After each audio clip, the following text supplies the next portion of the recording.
So, today we'll discuss the verb patterns 11 and 12. In verb pattern 11, the verb has a that clause as the object of the sentence. The conjunction, that, is usually omitted in this pattern. Look at these examples. He said that he was always busy. In this pattern, conjunction that can be omitted in the sentence becomes, he said he was always busy.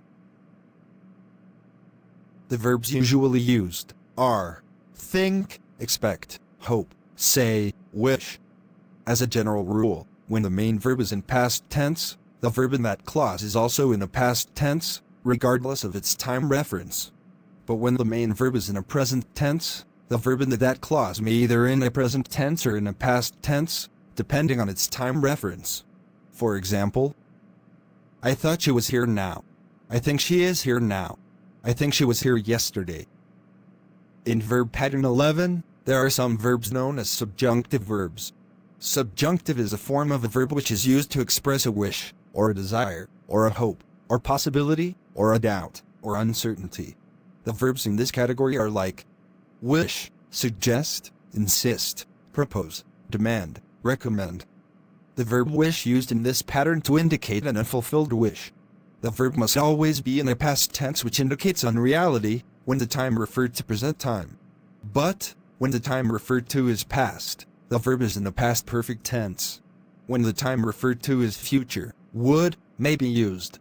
Look at the examples. I wish I knew her now. I wish you had told me yesterday. I wish she would come tomorrow. Excuse me, sir? How about the tense for the word wish in the sentence? Should it follow the verb after wish? No. The verb wish in the sentence will follow the tense used when the sentence is uttered. So, when you wish something today, then the word wish will be in present tense, but when you wished in past time, then you need to make it past too. Well, okay, sir, thank you. Okay, the next subjunctive verb is the use of verb suggest. The verbs like suggest, propose, insist, demand, and some other like verbs will normally take should plus infinitive, or that plus subject plus bare infinitive. Look at these examples. He suggested that she should go. He suggested that she go. Note that the verb go that follows the pronoun she is in bare infinitive, go. Sir, how if the sentence needs to change into passive? Well, to make the sentence with the verbs like suggest, insist, propose, demand, or some other verbs in this category, the preparatory will be used in the passive construction. So, the sentence will be, it was suggested that she should go. The auxiliary used in the passive construction is based on the tense used in its active sentence. Thank you, sir. Yes. Now, we'll go on to the next pattern, verb pattern 12. In this pattern, the verb is followed by a personal object and a that clause.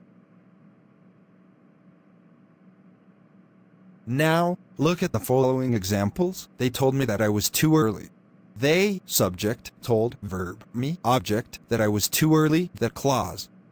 The same as in verb pattern 11, the conjunction, that, can always be omitted.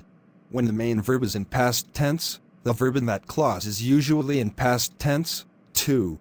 The passive construction from this pattern is made the same way as other passive pattern, by having be plus past participle.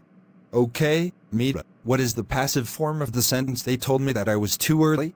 The passive form from the sentence they told me that I was too early is, I was told that I was too early, sir? That's correct, Mita. So, in the verb pattern 12, the form of passive is only made in the main clause before the that clause. The verbs that usually used with this pattern are assure, inform, promise, remind, satisfy, tell, teach, warn. So, before I end this meeting today, is everything clear enough? Yes, sir. Thank you very much for the explanation. Well, if there's no more question, then I'll close the meeting today. See you next week.